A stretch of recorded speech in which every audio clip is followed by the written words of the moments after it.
தாத்தா வீட்டில் பாட்டியை காணோம் அப்படின்னு அந்த சிறுமி தன்னோட தாத்தாவுக்கு ஃபோன் பண்ணி சொன்னதுமே அந்த சிறுமியோட தாத்தா வேக வேகமாக வேலையில் இருந்து வீட்டுக்கு கிளம்பி போனார்.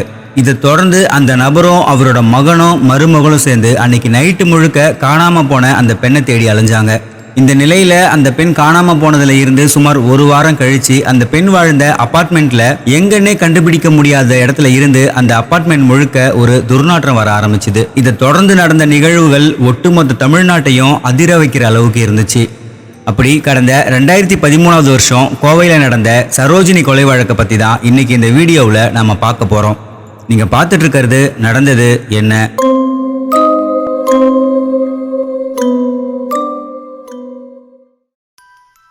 கோயம்புத்தூர்ல அவினாசி ரோட்ல இருந்த ஓரளவுக்கு வசதியானவங்க வசிக்கிற அப்பார்ட்மெண்ட் தான் ரகேஜா அப்பார்ட்மெண்ட். இந்த அப்பார்ட்மெண்ட்ல சுமார் 50க்கும் மேற்பட்ட குடும்பங்கள் வாழ்ந்துகிட்டு இருந்தாங்க. அதுல ஒரு குடும்பம் தான் சரோஜினி மற்றும் நடராஜன் தம்பதியோட குடும்பம். இவங்களும் இவங்களோட மகன், மருமகள் மற்றும் பேர குழந்தைகள் அப்படின்னு அவங்க அந்த அப்பார்ட்மெண்ட்ல இருந்த ஒரு வீட்டில் சந்தோஷமா வாழ்ந்துகிட்டு இருந்தாங்க. இதுல சரோஜினியோட கணவர், மகன் மற்றும் மருமகள் இவங்க எல்லாருமே வேலைக்கு போயிடுவாங்க. பேர பசங்களும் ஸ்கூலுக்கு போயிடுவாங்க. அதனால சரோஜினி பெரும்பாலும் வீட்டில் தனியா தான் இருப்பாங்க. அந்த குடும்பம் அந்த அப்பார்ட்மெண்ட்ல பல வருஷங்களா இருந்ததால அக்கம் பக்கத்து வீடுகளில் இருந்தவங்க கிட்ட அவங்க நெருங்கி பழகுவாங்க அப்படின்னு சொல்லப்படுது. மேலும் தனியாக இருக்கும்போது டிவி பார்க்கறது, வீட்டு வேலைகள் செய்கிறது அப்படின்னு தான் சரோஜினியோட ஒவ்வொரு நாளுமே போகும். இப்படி எந்த பிரச்சனையுமே இல்லாமல் இயல்பாக போயிட்டு இருந்த சமயத்தில் தான் 2013 பிப்ரவரி 13 சரோஜினியோட பேரப்பசங்க ஸ்கூலுக்கு போயிட்டு வீட்டுக்கு வந்தாங்க. வீட்டுக்கு வந்தப்போ வீட்டோட கதவு வெளிப்பக்கமாக தாழ்பால் போடப்பட்டிருந்துச்சு. ஆனால் பூட்டப்படலை. சரி, ஒருவேளை தங்களோட பாட்டி பக்கத்து வீடுகளுக்கு எங்கேயாச்சும் போயிருப்பாங்க, கொஞ்சம் நேரத்தில் வந்துடுவாங்கன்னு அந்த பேரப்பசங்க வீட்டுக்குள்ளே போனாங்க.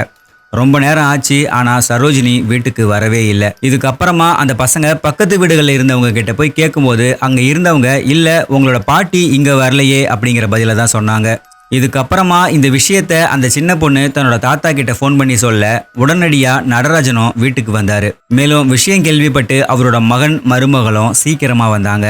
சரோஜினி பக்கத்தில் இருக்கிற கடைக்கோ இல்லை கோயிலுக்கோ போயிருப்பாங்க அப்படின்னு சுற்றி தேடி பார்த்தாங்க. ஆனால் அவங்க தங்களோட மொபைலை வீட்லேயே வச்சுட்டு போனது தான் எல்லாருக்கும் சந்தேகத்தை உண்டு பண்ணுச்சு. இப்படியே இரவு 8 மணி வரைக்கும் அவங்க எல்லாரும் சேர்ந்து சரோஜினியை தேடினாங்க. ஆனால் சரோஜினி கிடைக்கவே இல்லை. வாட்ச்மேன் கிட்ட விசாரிச்சப்போ சரோஜினி மெயின் கேட் வழியாக வெளியே போனதை நான் பார்க்கவே இல்லை அப்படின்னு சொன்னார். சரோஜினி எதையுமே சொல்லாமல் வெளியே போகிற ஆள் கிடையாது. ஆனாலும் சரோஜினியை கண்டுபிடிக்கிறதுக்காக அவங்க வீட்டை சேர்ந்தவங்க தங்களோட நண்பர்கள் மற்றும் உறவினர்கள் எல்லாருக்குமே கால் பண்ணி சரோஜினியை பற்றி விசாரிச்சாங்க. அவங்க காணாமல் போன செய்தி தெரிஞ்சு சொந்தக்காரங்க எல்லாரும் ரகேஜா அப்பார்ட்மெண்ட்ல குவிய ஆரம்பிச்சாங்க.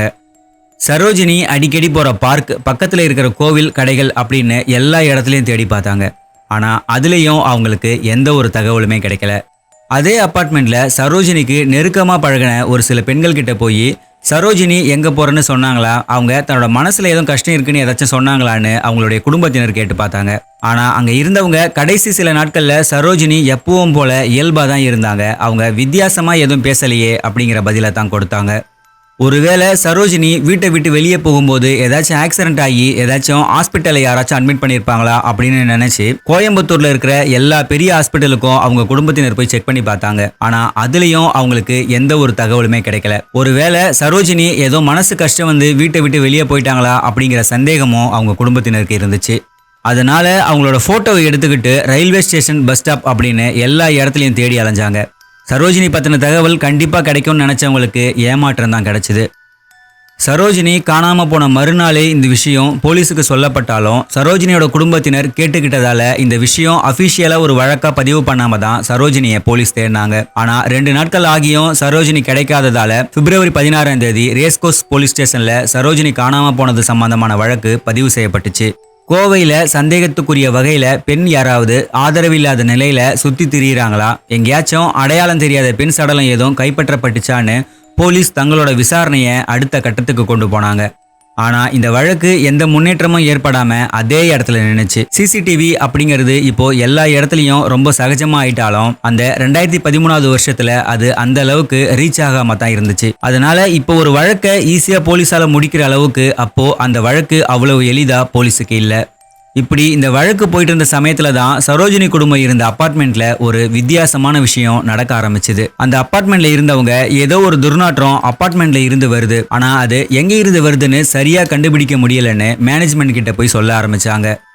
இதனால அபார்ட்மெண்ட் மேனேஜ்மெண்ட்டும் பெஸ்ட் கண்ட்ரோல் ஆட்களை கூப்பிட்டு வந்து அந்த அபார்ட்மெண்ட் முழுக்க பூச்சி மருந்து அடிச்சாங்க. மேலும் அந்த அபார்ட்மெண்ட்ல இருந்த எல்லாரையும் அவங்க வீட்டில் எங்கேயாச்சும் எலி எதுவும் செத்து கிடக்குதான்னு கம்ப்ளீட்டா செக் பண்ண சொன்னாங்க. இந்த ப்ராசஸ் நடந்து முடிஞ்சதுக்கு அப்புறமா துர்நாற்றம் இதுக்கு மேலே வராது அப்படின்னு எல்லாருமே நினைச்சாங்க. ஆனா அதுக்கு அப்புறம் நாளாக அந்த துர்நாற்றத்தோட அளவு அதிகமாகிக்கிட்டே இருந்துச்சு. இந்த விஷயம் போலீஸுக்கு தெரிய வரும்போது இது அவங்களுக்கே ஒரு நெருடலை உண்டு பண்ணுச்சு. இதை விசாரிச்சே ஆகணும்னு அந்த அபார்ட்மெண்ட்டுக்கு போனப்போ சரோஜினி குடும்பம் இருந்த பிளாக்ல தான் அந்த துர்நாற்றம் வருதுன்னு போலீஸ் தெரிஞ்சுக்கிட்டாங்க. இதனால அந்த பிளாக்ல இருந்த எல்லா வீட்டுக்கும் போய் சோதனை பண்ணணும்னு போலீஸ் முடிவு பண்ணி பிப்ரவரி 21 அங்க இருந்த எல்லா வீட்டுக்கும் போய் செக் பண்ணி பார்த்தாங்க. அப்போ சரோஜினியோட குடும்பம் இருந்த வீட்டுக்கு எதிர்பக்கம் இருந்த வீட்டோட கதவு மட்டும் பூட்டி இருந்துச்சு. வாட்ச்மேன் கிட்ட போய் கேட்கும்போது அங்க யாசர் அராஃபத் அப்படிங்கிற 23 வயது இளைஞர் இருந்ததும் அவர் செல்போன் இன்ஸ்டால் பண்ற வேலை செய்யறதா சொல்லி கடந்த சில மாதங்களுக்கு முன்னாடி தான் அந்த வீட்டுக்கு புதுசா குடியேறினதும் தெரிய வந்துச்சு. சரி, இப்போ அவரோட வீடு பூட்டி இருக்கேன்னு போலீஸ் கேட்டதுக்கு வாட்ச்மேன் அவர் ஓரிரு நாட்களுக்கு முன்னாடி தான் ஏதோ வேலை இருக்குன்னு சொல்லிட்டு கிளம்பி போனாருன்னு சொன்னாரு. இதை தொடர்ந்து மேனேஜ்மெண்ட் கிட்ட யாசர் அராஃபத் கொடுத்திருந்த மொபைல் நம்பரை வாங்கி போலீஸ் அவருக்கு கால் பண்ணி பார்க்கும்போது அவரோட நம்பர் சுவிட்ச் ஆஃப்ல இருந்துச்சு. எவ்வளோ முறை ட்ரை பண்ணியும் அவரோட நம்பர் ஆக்டிவேட்ல இல்லாததால அந்த வீட்டோட தாழ்பாலை உடைச்சி உள்ள போக போலீஸ் முடிவு பண்ணாங்க. அதை தொடர்ந்து தாழ்பாலை உடைச்சி உள்ள போன போலீஸுக்கு ஒரு தீர்வு கிடைச்சிது. அந்த வீட்டுக்குள்ள போனதுமே அந்த அபார்ட்மெண்ட் முழுக்க வந்த அந்த துர்நாற்றம் அந்த வீட்டுக்குள்ள இருந்து வருதுன்னு போலீஸ் புரிஞ்சுக்கிட்டாங்க. அந்த அளவுக்கு குடலை புரட்டுற அளவுக்கு அந்த வீட்டில் இருந்து கடுமையான துர்நாற்றம் வந்துச்சு. அந்த வீட்டோட பெட்ரூம்ல இருக்கிற கட்டிலுக்கு அடியில 2 பெரிய ட்ராலி பேக் இருந்துச்சு. அதுல இருந்து தான் அந்த பயங்கரமான வாடை வந்துகிட்டு இருந்துச்சு. ரொம்ப ஒரு மோசமான சூழ்நிலையில போலீஸ் அங்க இருந்த முதல் சூட்கேஸை திறந்து பார்த்தப்போ அதுல ஒரு பெண்ணோட தலை, கை, கால்கள் இல்லாத உடம்போட பகுதி மட்டும் இருந்துச்சு. 2வது சூட்கேஸை திறந்தப்போ அதுல தலை, கைகள் மற்றும் 2 கால்களோட முட்டிக்கு கீழுள்ள பாகங்கள் மட்டும் இருந்துச்சு. மேற்கொண்டு அந்த வீட்டில் சோதனை பண்ணப்போ பெட்ரூம்ல இருக்கிற பரன் மேல ஈக்கள் அதிகமா மொய்க்கிறத போலீஸ் பார்த்தாங்க. அங்க என்ன இருக்குன்னு செக் பண்ணப்போ பாலித்தீன் கவர்ல சுத்தி அதுக்கு மேல சிமெண்ட் பூசி மறைச்சு வைக்கப்பட்டிருந்த அந்த தொடைப்பகுதிகள் கண்டுபிடிக்கப்பட்டுச்சு. வெட்டப்பட்ட தலையை வச்சு பார்க்கும்போதே அது காணாம போன சரோஜினி தான்னு ஓரளவுக்கு உறுதியாச்சு. அவங்களோட குடும்பத்தினர் அதை பார்த்து கதறி அழுதாங்க. கைப்பற்றப்பட்ட உடற்பாகங்கள் பிரேத பரிசோதனைக்கு அனுப்பப்பட்டுச்சு. ஒரு பெண் கொலை செய்யப்பட்டு தன்னோட வீட்டுக்கு சில அடி தூரத்திலேயே இவ்வளவு கொடூரமா துண்டு துண்டா வெட்டப்பட்ட சம்பவம் நியூஸ்ல வந்து ஒட்டுமொத்த தமிழ்நாட்டையும் பரபரப்புக்குள்ளாக்குச்சு. யாசர் அராஃபத்தை பற்றி விசாரிச்சதுல திருநெல்வேலியை பூர்வீகமாக கொண்ட அவர் மலேசியாவில் வேலை பார்த்து அங்கே கிடைச்ச ஆடம்பர வாழ்க்கைக்கு அடிமையாகி இருந்ததும் ஒரு கட்டத்தில் அவர் பண்ண ஒரு சில தவறுகள் காரணமாக அவர் வேலை பறிபோகி இந்தியா வந்ததும் தெரிய வந்துச்சு. மேலும் சொந்த ஊருக்கு வந்ததுக்கு அப்புறமா வேலைக்கு போக பிடிக்காம தன்னோட சொந்த அம்மாவோட 40 சவரன் நகையை திருடி வித்து அதில் ஒரு காரை வாங்கி ஒரு சில நாட்கள் ஊரை சுற்றி இருக்காரு. கையில் இருந்த பணம் காலியானதுக்கு அப்புறமா தான் கோவையில் ரகேஜா அபார்ட்மெண்ட்ல மாதம் 30,000 வாடகைக்கு வீடு எடுத்து தங்கியிருக்காரு அப்படிங்கிற தகவல்கள் தெரிய வந்துச்சு. யாசர் அராஃபத்தை பிடிக்க 7 தனிப்படைகள் உருவாக்கப்பட்டுச்சு. அவர் வாடகைக்கு வரும்போது தன்னை பெரிய பிசினஸ் மேன்னு சொல்லி ஏமாத்திருக்காரு. அவர் கொடுத்த வேலை சம்பந்தமான ஐடி கார்டு எல்லாமே டூப்ளிகேட்னு தெரிய வந்துச்சு. அவரோட மொபைல் நம்பரும் சுவிட்ச் ஆஃப்லயே இருந்ததால அவர் இருக்கிற இடத்த போலீஸால கண்டுபிடிக்கவே முடியல. அவர் மேனேஜ்மெண்ட்ல கொடுத்திருந்த மெயில் ஐடியை போலீஸ் ட்ராக் பண்ணி பார்த்துக்கிட்டே இருந்தாங்க. இந்த நிலையில சரோஜினியோட உடல் கண்டெடுக்கப்பட்டதுல இருந்து சுமார் 10 நாட்களுக்கு அப்புறம் யாசர் அராஃபத்தோட மெயில் ஐடியில இருந்து மலேசியாவில் இருக்கிற தன்னோட கேர்ள் ஃப்ரெண்டுக்கு அவர் பண உதவி கேட்டு மெயில் பண்ணி இருக்கிறத போலீஸ் கண்டுபிடிச்சாங்க. இதை தொடர்ந்து அந்த மெயில் ஐடி எந்த ஐபி அட்ரஸ்ல இருந்து அனுப்பப்பட்டிருக்குன்னு செக் பண்ணி பார்த்ததுல அந்த லொகேஷன் ஆந்திராவில் இருக்கிற விசாகப்பட்டினத்துல உள்ள ஒரு பிரவுசிங் சென்டரோடதுன்னு கண்டுபிடிக்கப்பட்டுச்சு. உடனடியா விசாகப்பட்டினத்துக்கு போன கோவை போலீஸ் அந்த பிரவுசிங் சென்டருக்கு பக்கத்துல இருந்த எல்லா லாட்ஜ்லயும் சோதனை பண்ணதுல ஒரு குறிப்பிட்ட லாட்ஜ்ல யாசர் அராஃபத் தங்கி இருக்கிறத கண்டறிஞ்சு அவரை கைது பண்ணி கோவைக்கு அழைச்சிட்டு வந்தாங்க. அவர்கிட்ட பண்ண விசாரணையில தான் பல அதிர்ச்சி அளிக்கக்கூடிய விஷயங்கள் தெரிய வந்துச்சு. அதாவது அதிக உடல் உழைப்பு இல்லாத முறைகேடான ஏதாச்சும் வேலையை செஞ்சு அதிகமா பணம் சம்பாதிக்கணும் அப்படின்னு தான் யாசர் அராஃபத் அந்த ரகேஜா அபார்ட்மெண்ட்டுக்கு குடியேறி இருக்காரு. அப்போ அவர் வீட்டுக்கு பக்கத்து வீட்டுல இருந்த சரோஜினி அப்படிங்கிற பெண் பெரும்பாலும் வீட்டுல தனியா தான் இருப்பாங்க. அவங்க எப்பவுமே தங்க நகைகள் அணிஞ்சிருப்பாங்க அப்படிங்கிறத அவர் கவனிச்சுக்கிட்டே இருந்திருக்காரு. அவங்க கழுத்துல இருந்த தங்க நகைகளை எப்படியாச்சும் அபகரிக்கணும்னு யாசர் முடிவு பண்ணியிருக்காரு. ஆனா அதுக்கான ஒரு சரியான திட்டம் அவர்கிட்ட இல்ல. சரோஜினி கிட்ட பழகணும் அப்படிங்கறதுக்காக தனக்கு கேஸ் ஸ்டவ் பத்த வைக்க தெரியாது, வந்து உதவி பண்ணுங்க அப்படின்னு ஒரு சில முறை சரோஜினி வீட்டுல தனியா இருக்கும்போது அவங்கள கூப்பிட்டு தன்னோட வீட்டுக்கு வர வச்சு அவங்க கிட்ட பேச்சு கொடுத்து தன்னை அப்பாவியான ஒரு நபர் போல யாசர் அரஃபத் காட்டியிருக்காரு. இந்த நிலையில தான் 2013 பிப்ரவரி 13 அன்னைக்கும் அதே மாதிரி கேஸ் ஸ்டவ் பத்த வைக்க உதவி பண்ணுங்கன்னு சொல்லி சரோஜினியை அவர் தன்னோட வீட்டுக்கு கூப்பிட்டுருக்காரு. சரோஜினியும் அந்த வீட்டோட கிச்சனுக்கு போய் அடுப்பை பத்த வச்சிட்டு இருந்தப்போ யாசர் திடீர்னு அவங்க கழுத்துல இருந்த செயினை பறிக்க முயற்சி பண்ணியிருக்காரு. அவங்க சத்தம் போடவே பயந்து போன அவர் அவங்க வாயை அமுக்கி அப்படியே கழுத்தை நெரிச்சு கொலை பண்ணியிருக்காரு. அவங்க இறந்துட்டாங்க அப்படிங்கிறது உறுதியானதுக்கு அப்புறமா அவங்க கிட்ட இருந்த 12 சவரன் தங்க நகைகளையும் அவர் எடுத்து வச்சிருக்காரு. சரோஜினியோட உடலை அப்புறப்படுத்தணும்னு யாசர் அரஃபத் நினைச்சிட்டு இருந்த சமயத்துல எப்பவுமே அவங்க வீட்டு வாசல்ல சரோஜினியோட உறவினர்கள் வெளியே நின்று பேசிட்டு இருந்ததால 2 நாட்கள் என்ன பண்ணணும் அப்படிங்கிற ஒரு பிளான் இல்லாமையே தான் அவர் இருந்தாரு. இதுக்கப்புறம் 2 நாட்களுக்கு அப்புறம் கோவை டவுன் ஹாலில் ஒரு கடையில இருந்து ஒரு பெரிய கத்தியையும் 2 ட்ராலி பேக்கையும் அவர் வீட்டுக்கு வாங்கிட்டு வந்தாரு. அது தொடர்ந்து வீட்டில் இருந்த சரோஜினியோட உடலை கைகள் தனியா, தலை தனியா, உடல் தனியா, கால்களோட முட்டிக்கு மேல் உள்ள பகுதி, கீழ் உள்ள பகுதி அப்படின்னு மொத்தமா 8 பாகங்களா வெட்டி இருக்காரு. இதுல தொடைப்பகுதிகள் தவிர்த்த மற்ற உடற்பாகங்களை 2 ட்ராலி பையிலையும் போட்டு பேக் பண்ணதுக்கு அப்புறமா தொடைப்பகுதிகளை ஒரு பெரிய பாலித்தீன் பையில போட்டு அதுக்கு மேல சிமெண்ட் கலவையை வச்சு பூசியிருக்காரு. இந்த ப்ராசஸ் எல்லாம் முடிஞ்சதுக்கு அப்புறமா அந்த உடற்பாகங்களை ஈஸியா வெளியே எடுத்துட்டு போயிடலாம்னு யாசர் அரஃபத் நினைச்சிட்டு இருந்த சமயத்துல தான் அந்த அப்பார்ட்மெண்ட்ல எங்கேயோ இருந்து துர்நாற்றம் வருது அப்படிங்கிற பேச்சு அந்த பகுதி முழுக்க பேசப்பட்டுச்சு. இதனால இந்த சமயத்துல இப்படி ஒரு ட்ராலி பேக்கை வெளியே எடுத்துட்டு போனா எல்லாருக்குமே சந்தேகம் வர வாய்ப்பு இருக்கு அப்படின்னு அவர் பயந்து அந்த உடற்பாகங்களை வெளியே எடுத்துட்டு போகாம வீட்டிலேயே வச்சிருந்தாரு.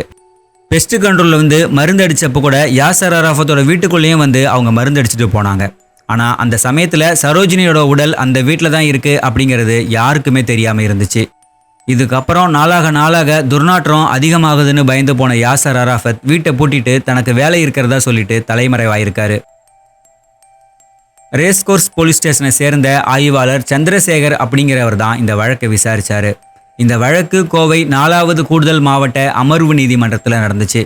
யாசர் அரஃபத் தான் இந்த கொலையை பண்ணியிருக்காரு அப்படின்னு அவருக்கு எதிரான ஆதாரங்கள் எல்லாமே வலுவாக இருந்ததால அவர் தான் கொலையாளி அப்படின்னு முடிவு செய்யப்பட்டுச்சு. சுமார் 4 வருஷங்களா நடந்த இந்த வழக்கில் 2019 செப்டம்பர் 26 அன்னைக்கு தீர்ப்பு வழங்கப்பட்டுச்சு.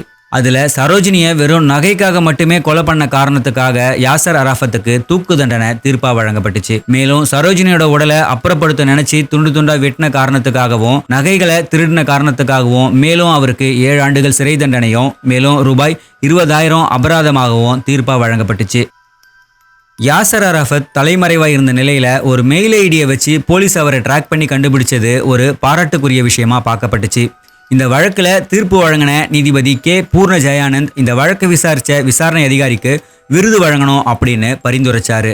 வேலைக்கு போகாம ஜாலியா இருக்கணும்னு நினைச்ச ஒரு இளைஞனோட தப்பான ஆசை தான் ஒரு பாவமும் பண்ணாத ஒரு அம்மாவோட உயிரை பறிக்க காரணமா அமைஞ்சுது. இன்னைக்கும் கோவை மக்களோட மனசுல இந்த ரகேஜா அபார்ட்மெண்ட் கொலை வழக்கு ஒரு ஆறாத வடுவா தான் இருக்கு. இந்த கொலை சம்பவத்தை பத்தி நீங்க என்ன நினைக்கிறீங்க அப்படின்னு உங்களோட கருத்தை கமெண்ட்ல பதிவு பண்ணுங்க. இதே மாதிரி இன்னொரு கேஸோட அடுத்த வீடியோல சந்திக்கலாம்.